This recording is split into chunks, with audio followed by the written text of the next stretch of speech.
After somehow getting past Maria in round 1, guess who the bracket lines me up with? A one-way ticket to the loser's table in the form of MTGXerxes. And we're going to start off with Koopasaur Nidoqueen, which I don't know if it was named for me specifically for this battle or what. But up against Blademan Scyther, who is basically kind of just an anti-lead to crush whatever with his Stab, Choice Banded, Technician, Aerial Ace of mass damage dealing. And I fully expect this to be a 2-hit KO, and that's not a 2-hit KO, and a Poison Point doesn't help either, and a Stealth Rock really doesn't help either.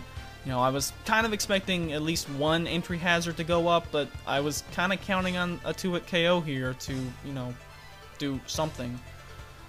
But anyway, Aerial Ace is not going to 2-hit KO, and especially with lefties, it's definitely not going to 2-hit KO, unless they get a crit.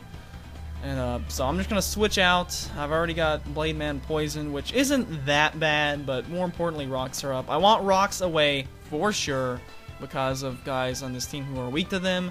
And we double switch, and in comes Zapdos. Now, usually when I think of Xerxes, I think, oh, he's not going to have any Heart Gold, Soul Silver, or Platinum moves, right? So that means this Zapdos is definitely not going to have Heat Wave. However, if I stay in and go for Rapid Spin, which is what I really want to get up, then if he uses Heat Wave, then Grenade Man's done. Scyther is pretty much useless, and another guy on my team is also useless. So that would be like 3 guys on my team down on turn 3. I'm not really interested in taking that risk right now, not this early. Especially not when I could go to Bliss and, you know, scout and see what it is. And it ends up to be Sub Roost, as I see Sub. And I'm pretty okay with this. It's probably the worst form of Zapdos that Medi could face, but I'm just going to Charge Beam up and get some special attack raises so I can break its subs, and then just start Shadow Balling and breaking the subs, and hopefully not lose too much PP in the process. And he does have a sub up, and Xerxes always said, you know, never withdraw when you have a sub up, but apparently he had a good enough reason to withdraw with a sub up right now as he switches into Blaziken. Takes a little bit from Charge Beam, not too much. And this early in the game, it's not worth trying to predict him to predict the switch to Slowbro and thus stay in. Or, you know, Slowbro's who I have, but, you know, some sort of resistance. So he does just go for the safe move in the form of Super Power, which still does, you know, a pretty good amount. Does about 100 points or so. And at this point, I could use any of my 3 moves. Surf is probably the best one to pick right now, as that will kill Blaziken should it stay in. There's not really a whole lot of reason for him to stay in, mainly due to the attack drop. Blaziken, I think, does learn Thunder Punch. I don't think it gets Grass Knot. But, and also at this point, I don't notice the Life Orb. Remember that. I'm really bad at noticing Life Orbs, but Surf would be fine. Shadow Ball, which is his other attack move, would be fine. You know, it'll deal less damage to Blaziken, but maybe it would be useful if something to resist water came in, as is often the case. Not too much resist water and ghost. It's a pretty decent attack combo. Slack Off would be nice to get my 100 and some odd hit points back. Calm Mind would be okay if I wanted to set up, but I'm not too keen on it right now. It's still a little bit too early to try to set up and go on a Slowbro sweep, although Calm Mind would definitely be nice to try to live a Thunderbolt from Zapdos. He thinks about this for a long time. I thought about it for a long time, but that was what? That started at 3:11 and it's gonna last until 4:41. That's a minute and 30 seconds at times 3 speed, so that's 4.5 minutes just on this one turn. Diamond for the win, because we get to see all this waiting time that Xerxes took. I don't know if he was doing a calc or just debating, but it's definitely a key turn. I do think he'll switch, and he does go out to a water resistance, so looks like Shadow Ball probably would have been a better option there. And we got 2 UU bulky waters.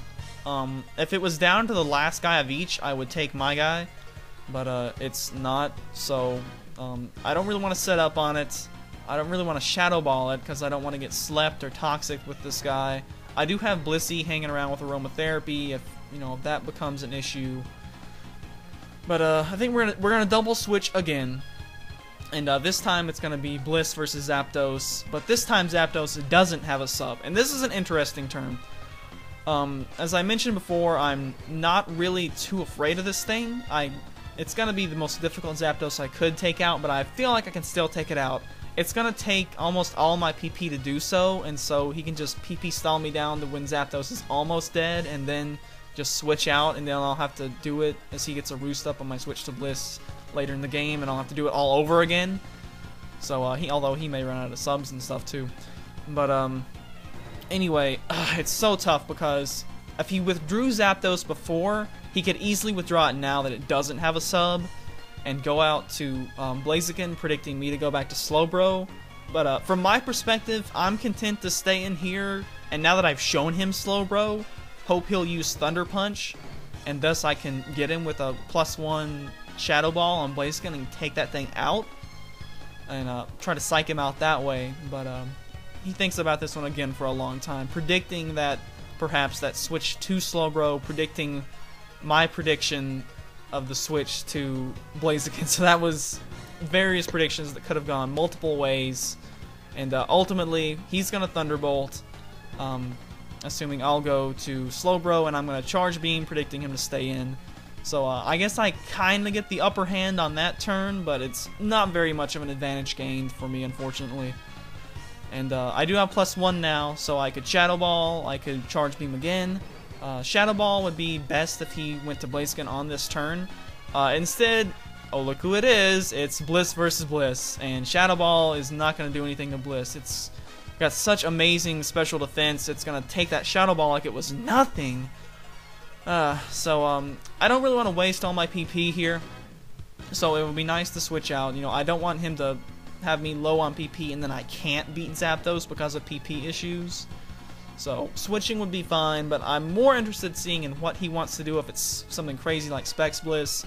So I decided to use this turn just for some utility, get some aromatherapy, and mainly just kind of, I don't want to say waste the turn, because I do get poison off Scyther, which is kind of helpful, but not super helpful. So, and Blaziken comes back in, so 3 out of the last 4 turns have been switches. And here comes that mind game here, is I think he might go for Thunder Punch or something, predicting Slowbro to come in, so I'm going to stay in here with +1 Shadow Ball and try to get a kill on this thing. And here we go, I'm going to take a big risk, and it ain't going to pay off. Superpower is going to take me out. But, you know, if I could have got the Charge Ball, Shadow Ball, that's the name of this set, is Charge Ball Medi. Shadow Ball off, then probably not, you know, the life form that I didn't see yet still might have taken him out. And in my stupidity over Blissey and Medi equals messy, guys, over Medi just dying, Overheat is gonna take out Grenade Man, as I was hoping for Scarf, all the while not noticing the life orb. Of course I noticed the life orb now, a turn too late, because the hit point bar goes from green to yellow. So there goes Grenade Man, and there goes my spin. And along with Grenade Man goes the life of 2 of my other guys, so he pretty much just took out 3 Pokemon. No, he took out 4 Pokemon in 2 rounds with this Blaziken, so it's totally ripping holes through my team. And at this point, there's not a whole lot I can do about it. He's still got all 6 guys left at this point. But here comes Punk to try to, you know, kill somebody and, you know, help me get out of this in some way, with some semblance of not a total loss. And this Punk used to be Rock Polish, and in place of Rock Polish, he has a Frustration, and which is like probably 30 power or something, because I wasn't serious about this tournament at all. Got a couple of options here. Earthquake would kill Blaziken, but he has Zapdos, and I am choiced, not interested. Head Smash would be awesome, but it might miss. Zen Headbutt will be super effective, but it's not really going to kill anything. So I decide, you know what, I got to go for broke. Go for Head Smash. It turns out Earthquake or Zen Headbutt would have been a super effective hit on Nidoqueen. But I went for the move that it resists, and ironically it's still going to kill. It's going to take 2 hits, but it's going to kill. If I don't miss, of course. And fortunately I've had Punk on Diamond for quite a while, so he's pretty well EV trained up in accuracy. And he is going to be able to 2-hit KO Nidoqueen with Head Smash. So yeah, I got him down to 5, so Happy about that one. At least it's not going to be a 6-0. Avert that 6-0 is usually what I like to try to do. And Blaziken, I think, is going to come right back in, which can only mean one thing. It can only mean priority, but again, it's Xerxes, so he's not going to have, you know, a platinum move, right? Wrong. I guess he was just death foddering that Needle Queen just to, you know, get me down lower with some Life Orb, or not Life Orb, but Head Smash recoil. And definitely make sure that that Vacuum Wave is going to be able to kill. So we're getting down to the kind of the end here. There's Blade Man out again. He's still got a, you know, a decent amount left. I can't switch out as or I could, but you know, it'd be useless.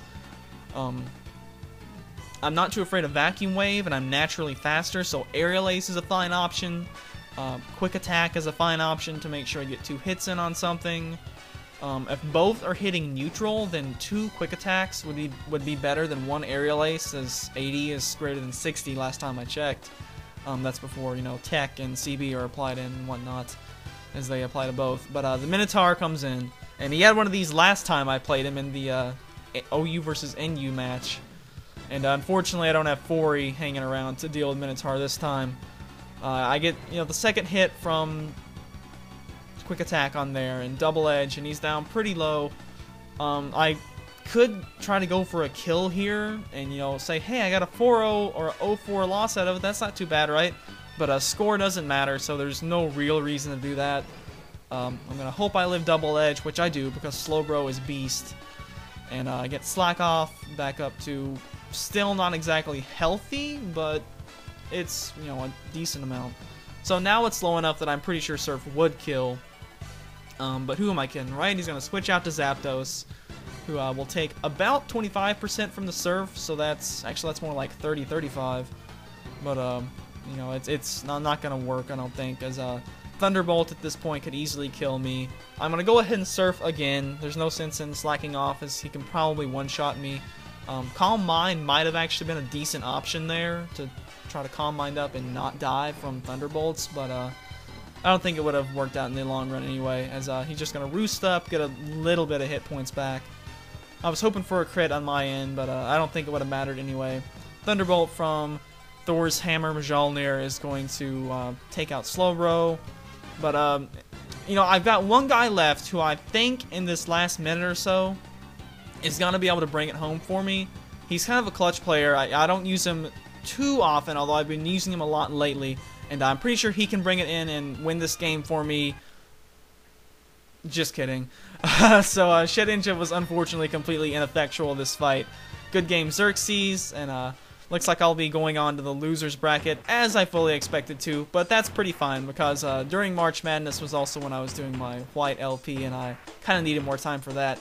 So I hope you guys enjoyed, had a lot of fun in this tournament, especially this match, and just being part of this epic series was excellent. I'm really glad I decided at the last minute to enter, and hopefully you like what you saw. I'm definitely going to keep playing Diamond. I have no plans of playing Black and White, although I may expand to a couple of other Pokemon things, Pokemon-related things soon. But if you like Diamond and you like 4th Gen and stuff, maybe you want to watch more of these things. I don't know. I will see you guys then. Hope you enjoyed in later days.